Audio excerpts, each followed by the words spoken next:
Incredible moment. I don't know if everybody watching or listening got a chance to see it, but between the high jumpers who shared a gold medal, that doesn't happen too often. Cool. It was incredible, wasn't it? I love that sort of stuff. I can't get enough of it. And, then you learn the backstory that these two guys, one from Qatar, the other from Italy, compete each other in events all over the world.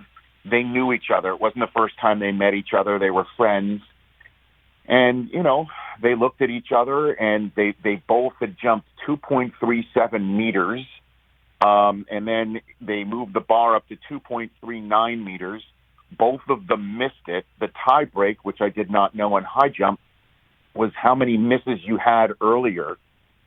Both of them had made every jump until missing the same jump. And that's when they went up to him and said, hey, we could have a jump off. Or, that's when the Qatari said, how about, can we just each get a gold? And they're like, yeah, that's possible. And they just said, that's it. And I know others see that, and just like in this world, there are detractors about everything. But I just thought the sportsmanship was amazing. And today they had the medal ceremony, both guys on the top podium, and they put each other's gold medals around the other guy's neck. Wow.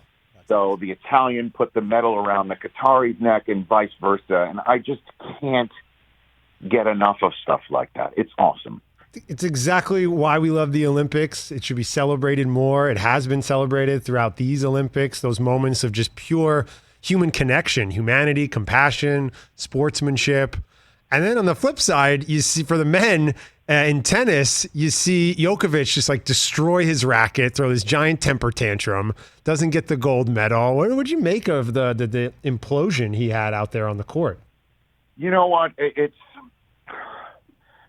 I don't know what to make of any of it, but in the same way that, so many people are criticizing Biles, I'm just going to take a pass on this one. I can't imagine what it's like to be in that Olympic Village in the middle of this pandemic and the pressures that are on you for your country. And he was playing doubles and singles nonstop. And I know he said something that everyone thought he was referring to Biles, and it sure sounded like it. So his actions certainly belied somebody who can handle the pressure. I just don't know what it was. But, like I said, I prefer to talk about like the great stuff, like the runner from the Netherlands, Sifan Hassan. And I don't know if you saw it today, she's running a 1,500 meter heat, and a Kenyan runner in front of her falls. And she trips over her, and she falls. And she gets up, and she starts running. And she catches up to the pack. And then she's right next to the leaders, and she blows past them. And she won the heat anyway. Somebody falls in front of her, she trips and falls, like the ultimate, when you have something happen to you, get up and dust yourself off and keep going. Which, I couldn't believe that. And then 12 hours later, she's running the actual race for the 5,000 meter, the 5K, 3.1 miles. And she wins that. She blows past the Kenyan in that race, and they had to widen out to show both runners still in the screen. That's how far in front she was of everyone. It looked like, a secretariat winning the race, like where there was nobody else in the frame. And that's on the same day. And that's the thing you also have to remember a lot about these swimmers, that they're swimming heats and then they swim a race. And it's just nonstop. It is so grueling. But to see a feat like that today, it's my favorite performance of the Olympics in the first 10 days.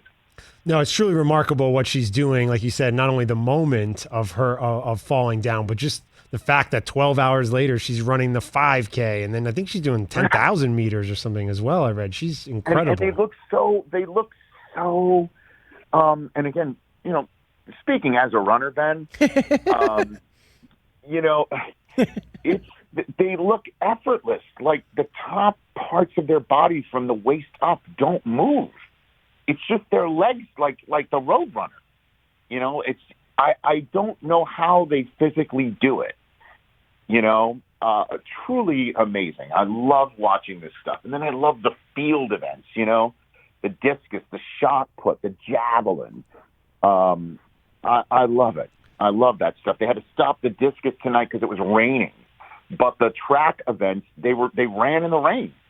Like, they kept running in the rain. And the shots of the slow motion rain falling around these runners was amazing. It was just pretty remarkable. So interesting, Rich, to hear you speak so passionately about this experience, because you're somebody who's covered sports at the highest level for a long time. You casually mentioned being at a World Series in '98 or working with the NFL, but it feels like this experience from the outside looking in has almost like reconnected you with sports or given you a deeper, greater appreciation just for what it takes to be a professional athlete. How do you think your relationship with sports in general has changed from being a part of this Tokyo Gold thing? I don't know. It's been pretty neat, man. It's been pretty neat. But the whole thing, just, you know, speaking personally, professionally, you know, being back in the state of Connecticut doing a highlight show, it's just like, I'm back in a time machine. You know, I'm back in a time machine. It's a highlight program, and I love the fact that it proves what I think all of us believe, that there is still a market in this day and age where you see something in the palm of your hand on your phone as it's happening, and you also get reactions and opinions about something that just happened in real time on your phones and your hands, that there still is the need to settle down and watch just a recounting through a well-produced and executed highlight TV show. That will always still work. And I'm thrilled to be at the tip of that Olympic spear for us, you know, on Peacock, you know, and I say us because, you know, we're talking on Peacock right now, and that streamer's happening while there are so many different ways of consuming things on your phone. The whole thing has been just amazing, but I do look forward to getting back with you guys. Hey, you watched all the way to the end. Thanks for that. Watch more right here.